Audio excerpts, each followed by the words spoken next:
가족 여러분, 오늘도 변함없이 여러분 앞에 이렇게 나왔습니다. 제가 처음에 말씀드렸던 것처럼 이렇게 우리가 주택 가격도 모든 자산 가격들이 하루가 다르게 계속 올라가요. 곱하기로 계속 올라가니까 나중에는 그 양도 차익, 이전에 산 가격과 주택도 나중에 파는 가격의 그 차이를 양도 차익이라고 하는데, 거기에다가 세율을 곱해서 세금을 내게 됩니다. 세금을 내게 되는데 이 세금이 비과세부터 시작해서 70% 이상까지도 낼 수가 있기 때문에 나중에는 몇 천만 원, 몇억, 몇십억까지도 낼 수가 있는 굉장히 중요한 사안이 됩니다. 내가 매일 일을 해서 버는 근로소득과 사업소득도 굉장히 나를 지키는, 나와 가족과 그 사람들을 지키는 중요한 재원의 원천이 되지만, 이렇게 갑자기 받는 상속주택에 대한 지식을 안다거나 내가 아는 주택이나 내가 갖고 있는 빌딩, 그렇게 가지고 있는 자산을 대한 세금에 대해서 좀 잘 알고 적법하게 잘 옮겨 놓으면 그 세금을 지키는 것 자체가 몇 억이 될 수도 있기 때문에 아주 중요한 사안이 됩니다. 그래서 자꾸 이렇게 조금씩 이렇게 매일 공부해 나가면은 여러분들에게 굉장히 좋은 그런 부의 원천이 될 수도 있습니다. 그래서 여러분께 좀 도움이 드리고자 이렇게 나왔고요.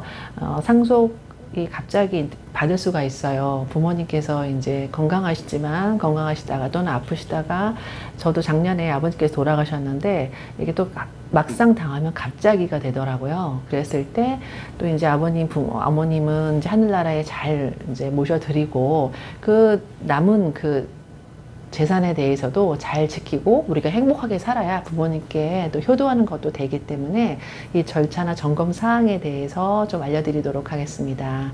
자, 오늘도 잘 들어주시기 바랍니다. 감사합니다. 큰아들 김씨는 아버지가 돌아가신 후 얼마 되지 않아서 아버지가 홀로 거주하시던 아파트를 형제들과 함께 방문했습니다. 여러 가지 의논을 하던 중에 아파트를 관리할 사람이 없으니 정리하자 라고 합의하게 되었습니다. 부동산 매도는 파는 거죠. 그 매도를 의뢰하는 그 시점은 2021년 1월 10일이었고요. 피상속인, 그 아버지께서 돌아가신 사망 시점은 2020년 12월 13일이었습니다. 상속주택은 경기도 용인시에 있는 전용 50제곱미터인 아파트였고요. 상속받을 만한 상속인의 수는 주된 상속인 장남 이외에 2명이 더 있었습니다. 본 부동산을 매매하기 위해서 의뢰하는 당시에는 상속 등기가 되지 않은 상태였고요. 현 소유자는 피상속인 아버지의 이름으로 되어 있었습니다. 상속인들은 본 주택을 팔 의지가 아주 확실했었고요. 본 주택의 공시가격, 공동주택 가격이라고 말씀드렸습니다. 이거는 2억 5천만 원이었고 실제 매매 가격은 3억 2천만 원이었습니다. 이 주택이 주변보다 급매였기 때문에 이 주택을 살 매수자가 있었습니다. 만일 지금 사례처럼이 아니고 상속 등기를 마친 다음에 거래하는 경우에는 공동소유 부동산의 매매 계약이기 때문에 공유자 전원이 참여해서 계약을 체결하면 됩니다. 상속 등기를 마치기 전에 거래하는 경우는 상속인 전체나 대리인을 통해서 매매 계약서를 작성한 이후에 잔금 전까지 상속 등기를 마치시면 되고요. 잔금 전까지 상속 등기와 소유권을 동시에 처리해도 무방합니다. 상속세의 신고기한은 사망일이 속하는 달의 말일부터 6개월입니다. 예를 들어서 7월에 부모님이 돌아가셨으면 그 달은 아니고 8월부터 6개월 계산하시면 됩니다. 그 안에 상속세 신고하시면 되고요. 상속인이 주택이 없어요. 무주택자이면 취득세는 면제가 되고 등록세만 내시면 됩니다. 상속 개시일 이후에 6개월 이내에 팔면 양도세는 없고요. 상속 개시일이 굉장히 중요한데요. 상속 개시일은 사망일을 말합니다.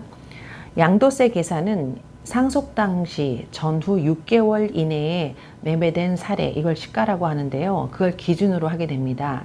이 매매 사례가 있으면 그 가격으로 상속 등기를 하는 것이 양도세 절세에 유리합니다. 그렇지만 소형의 다세대 주택이나 일반 주택의 경우는 대부분 매매 사례가 없어요. 상속 등기를 할 때 양도세를 대비한 금액으로 책정하는 것이 굉장히 중요합니다. 상속세는 공제 금액이 있어요. 기초공제가 2억이고요. 일괄공제는 5억이기 때문에 재산의 액수가 작은 소형 아파트나 주택 같은 경우에는 상속세는 거의 없습니다. 그렇지만 매각 가격, 부동산을 파는 가격을 높게 책정해서 상속세 신고를 할 경우에는 높은 양도세는 없어요, 나중에.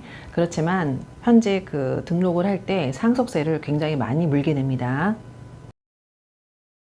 상속주택은 상속 등기를 할 때 신고하는 금액이 취득 가격이 됩니다.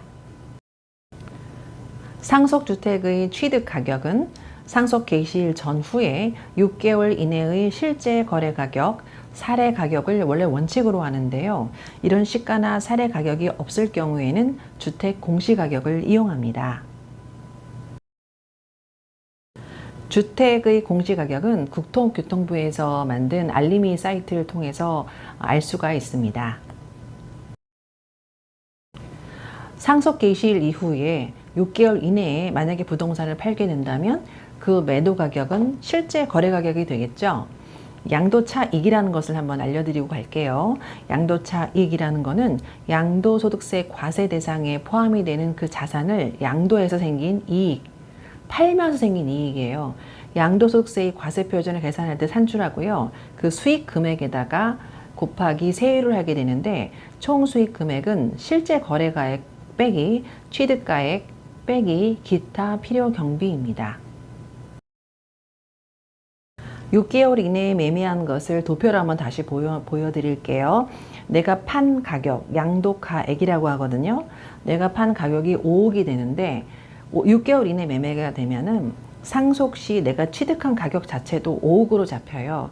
그렇기 때문에 양도 차익 자체는 0이 됩니다. 0이 되면은 세금은 아예 없겠죠. 6개월 초과로 해서 매매할 경우에는 내가 판 가격, 양도가액인 5억에서 취득가액을 5억으로 잡히지가 않고 보통 기준시가로 잡힐 수가 있어요. 기준시가로 잡히면 양도차익, 그 판 가격의 차익이 2억으로 잡혀버리기 때문에 2억이 된 세금이 나올 수가 있습니다. 급히 매도할 계획이 없는 일반 주택이나 연립이나 다세대 같은 것들이 아까 말씀드린 것처럼 5천만 원에서 뭐 5억까지도 될 수 있지만 50억짜리도 요즘에 많이 있거든요. 그럴 경우에는 나중에 6개월 이후에 매도할 수가 있는데 그때 양도차익이 몇십억이 될 수도 있고 거기에 대한 세금도 많이 나올 수가 있어요. 그렇기 때문에 처음에 상속 등기를 하실 때 취득 원가라 그래서 상속 등기 시에 그 하는 거를 공시지가로 하시면 그 차이가 너무 크니까 이거를 감정평가를 따로 받으셔가지고 그 취득 원가를 높이는 방법을 고려하는 것은 굉장한 재테크가 될 수가 있습니다. 결론적으로 양도세를 부과하는 기본이 되는 양도차익을 계산할 때 취득한 원가가 중요하기 때문에 그 옆에 매매 사례 가격을 구하기 어려운 빌라나 다세대 연립 주택 같은 경우에는 그 주택 가격이 비쌀 경우에 감정평가 받아서 상속 등기 시에 취득 원가를 높게 만들어 놓는 것이 방법이라는 것입니다. 다른 관점에서 한번 상속주택을 볼게요. 비과세 특례를 받을 수가 있습니다. 1세대 1주택자로 보유를 하고 있는데 그 비과세잖아요. 근데 부득이한 사유로 주택을 상속받게 됐어요. 그렇게 2주택자가 되면은 이건 부득이한 사유로 되었다라고 해서 상속주택을 주택수로 보지 않습니다. 보지 않고 기존 주택을 비과세 혜택을 받을 수가 있습니다. 상속주택 비과세 특례를 받을 때 주의사항이 있어요. 상속주택을 먼저 파시면 안 돼요. 비과세 적용 받지 못하시고 기존에 있는 주택을 먼저 팔 경우에만 비과세 적용을 받으십니다. 이 비과세는 상속받은 주택이 별도세 되었을 때 상속받은 주택일 경우에만 적용이 되고요. 기존에 가지고 있던 주택은 상속받기 전부터 가지고 있던 주택일 경우에만 해당이 됩니다. 아까 말씀드렸죠. 상속받은 주택이 부모님과 별도 세대일 때 상속받은 주택일 경우에만 비과세가 적용된다고 했는데, 동일 세대인 상태에서도 비과세 받는 조항이 있습니다. 60세 이상의 노부모를 모시기 위해서 동거봉양 합가를 한 경우입니다. 상속주택 비과세 특례의 주의사항 중에 또 하나는 2013년 2월 14일 이전에 일반 주택을 취득했으면 상속 이후에 취득한 주택도 비과세를 적용받게 됩니다. 2013년 이전까지는 사실 주택 가격이 그렇게 비싸지도 않았고 이런 거에 대한 또 개념도 좀 별로 없어서 상속주택 자체는 받으면 아예 그냥 주택수에서 없었어요. 일반 주택을 내가 가지고 있는 한 채만 계산이 됐기 때문에 사고 팔고 계속해도 상속을 받은 주택이 있어도 그 다음에 이후에 사고 팔아도 됐었는데 2013년 2월 14일 이후부터는 상속주택으로 이렇게 비과세 특례를 인정하는 거에 대한 기간을 두게 되었고요. 상속주택 비과세를 받는 거는 상속받기 전에 내가 갖고 있는 그 주택에 대해서만 비과세 적용을 받게 되게 되었습니다. 하다 보니까 꼼꼼하게 자꾸 말씀드리느라고 좀 장황하게 설명이 됐는데요. 결론적으로 보자면은 내가 가지고 있는 주택을 가지고 있는데 그 상속을 받게 됐어요. 그렇게 되면은 내 주택을 먼저 팔 경우에 비과세 적용 받으실 수 있고 그 이후에 상속주택을 받으시면 또 비과세 적용을 받으실 수가 있습니다. 그래서 이런 순서로 파시면 되고요. 그리고 팔 때는 양도차익에다가 세율을 곱해서 양도세를 내게 되는데 이제 뭐 14억 이하에는 상관이 별로 없을 거예요. 11억 이하나 이렇게 고가주택이 자꾸 이제 기준이 바뀌긴 하는데 고가주택 이상부터는 또 양도차익이 발생하게 됩니다. 그럴 경우를 대비하기 위해서 내가 파는 가격은 팔 때 적용되고 상속주택 같은 경우는 내가 상속 등기 시에 그 취득 원가가 이제 결정이 되게 되는데 몇십억 되는 빌라나 아파트 같은 경우에는 이 취득 원가를 높여 놓으면 양도 차익이 별로 발생하지 않아서 나중에 세테크가 굉장히 많이 되기 때문에 실제 매매 사례 가격이 없을 경우에는 감정평가가 좀 돈이 들어가지만 감정평가를 받아가지고 그 가격을 등기를 하실 때 이용하시면은 굉장히 도움이 되실 거라고 생각합니다.